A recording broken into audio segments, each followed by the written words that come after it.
Hey everyone, just wanted to give you a quick apology about the absence. There's a lot going on. For starters, we were sick. I was like deathbed sick for like 4 or 5 days there, hence why there was literally no stream, no video, no anything. I couldn't get out of bed. And even now, I am still sounding like this. I don't feel very good. But I want to make sure to get something out now that I'm at least in like a workable condition. And as we can see, I'm moving.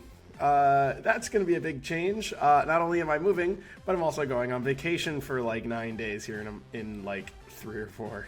So we are, it is the busiest time I have like ever had, even while still being a little unemployed boy. I just am dealing with a whole lot right now. So I appreciate your guys' support, the patience that we've had while we're getting ready and getting into these new video situations. So this is just going to be the first episode of our little mini series for the anniversary boxes. We haven't really seen a whole lot of people talk about them, but I just wanted to quick make some shorter videos and have them go up as I'm on vacation. So that way there's something in the meantime, even while I'm not streaming or producing new content. So I hope you guys have a good one, and let's just get straight into it. So we're looking at anniversary box cards. We're starting with each color. We're just going to go in order, and we've got red. So who's getting support? Pan and Android 13. Red Android 13, I think, makes quite a bit of sense. It's a deck that like has had, what, 2 tops or something, like Alexander, Bug Lawrence, or whatever, showing its first like initial trick was a big deal. But after that, it kind of fell off, especially because it was in the middle of like the Dirty Burst meta. And so there was really not a lot it could do to deal with that. But Pan, this deck topped this format like a month ago. But what? I mean, she's a fan favorite, so cool. But like, also, is she the one who needed it? Maybe not. But let's get right into those cards. So Pan here, she's got two new main deck cards and a Z deck card. I want to go over the Pan fighting Tomboy first because she is the simplest. When she is played, she is going to have the very similar type effect to the rare from the Pan deck itself, where she's going to be reduced if your leader is a Pan only, so she's just a 1 cost in hand. And then when she's played, if she has 20 or more power, she attacks and draws 1 card. So she'll go play, draw a card off of your leader skill, and then she'll be a 20,000 so she can attack and draw. So she's only going to be a draw 2 if you're going second, the way that the other old rare Pan was. And I think her stronger effect is activate main. Limit 1, burst 2. If you have 2 or more energy, you can just add her to your Z energy. And then you get to play a Goku with an energy cost of 4 and 15k power. Adding her to your Z energy after she is already attacked is extremely valuable. We're seeing this right now with the new SS3 Goku promo in blue. This is just a really good effect to have on a card. Not to mention the fact that it then free plays a Goku GT with an energy cost of 4, being either the old starter deck 4 cost or this new card, the Power of Family Bonds. So we'll go ahead and read him now. So he's got blocker. He's naturally played for activate main, limit 1, burst 2 for a red, just like the old one. So if you have 2 or more energy, you just play it, burst 2, filling your drop area up. When he attacks or activates blocker, you'll get to combo with a mono red Saiyan 5k, and its skills are negated. But most importantly is this other red, where discard a card from your hand and pay a red. When he's played, you actually get to play out the starter deck Gohan Unison that was intended for Pan with a marker on it, and then you switch himself to active mode. So he'll be able to protect the Gohan, build 2 different Z energy on attack and on block, and then also just like be himself. Like, I think he's a really important and impactful card.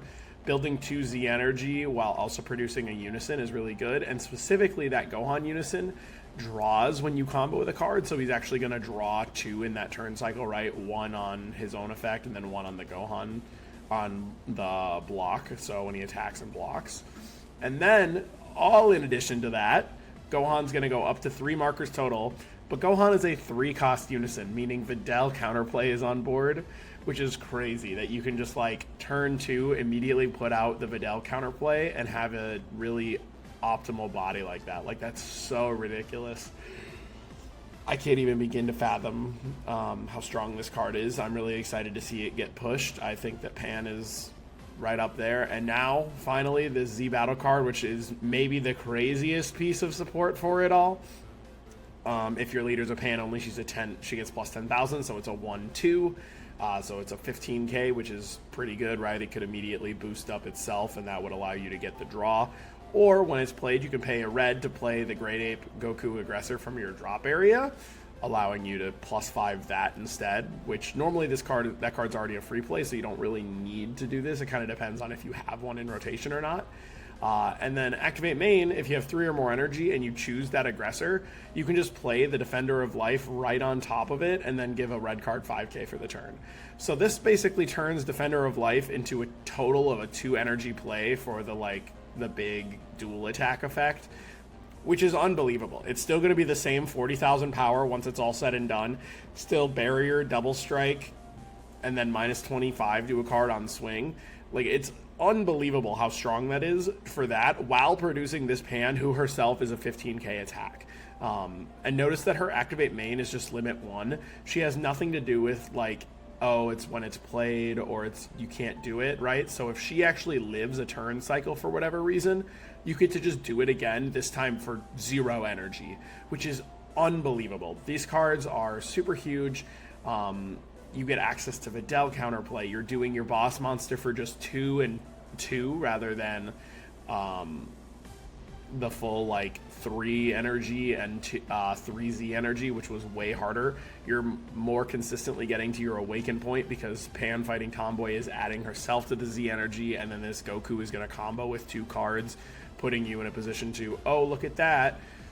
There's your whole setup. That's 3 cards to your Z energy, giving you the awaken that you're looking for. I'm really impressed by this deck and what it was able to do.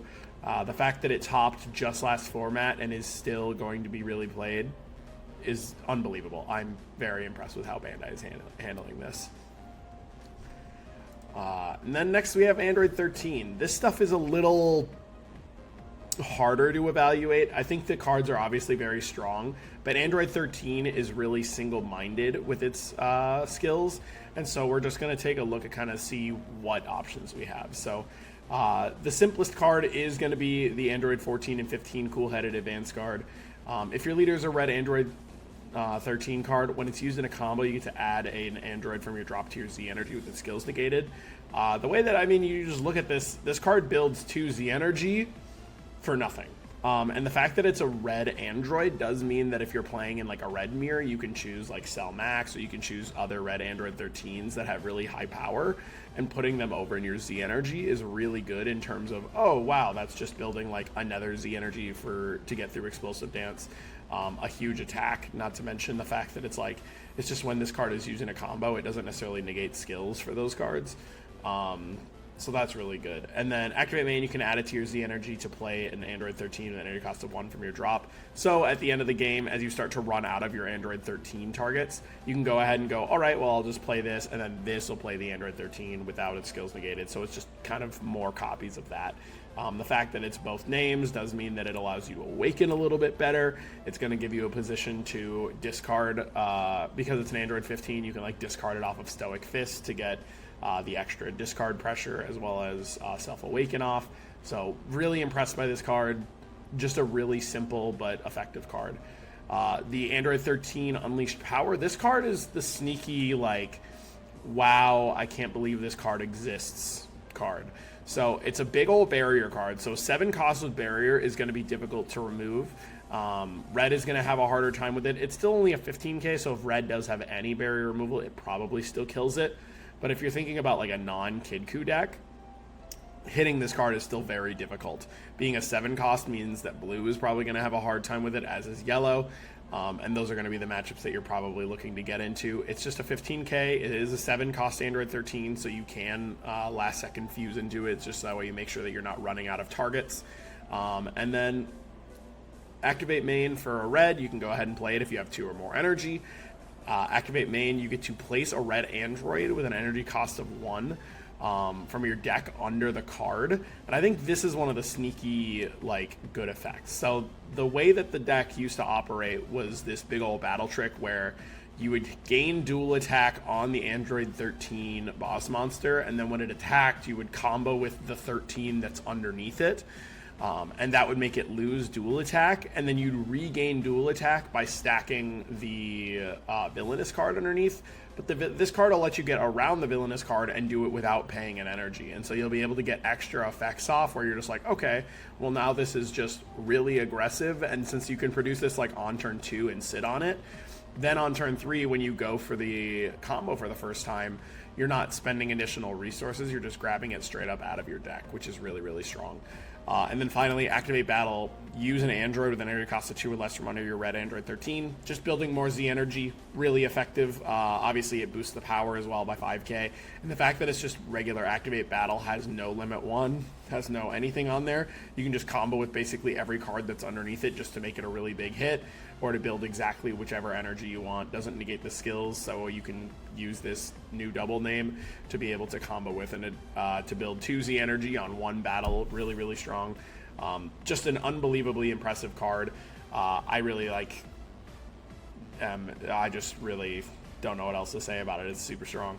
And then finally, core absorption. This card I'm a little less sure on. So the auto of when it's played, just to like filter a card, you discard 1 and then you search top 5 for your deck for a red android, is like fine. You know, it's gonna still be a Z extra, so since you're playing red, you do want to play this, that way you're getting explosive dance online. But this other activate main is the kind of the more interesting one. So if your leader is the red Android 13, you have 3 or more energy and you remove it from the game for 1 red, you can play the Android 13 with an energy cost of 7 from your hand, so you're just immediately playing out the boss monster, and then you get to place an android from your hand, from your drop underneath the played card, and then you move it to the Z energy at the end of the turn. So this does allow you to cheat out your boss monster for 1 less energy a lot of the times. But like, is that enough to make it work?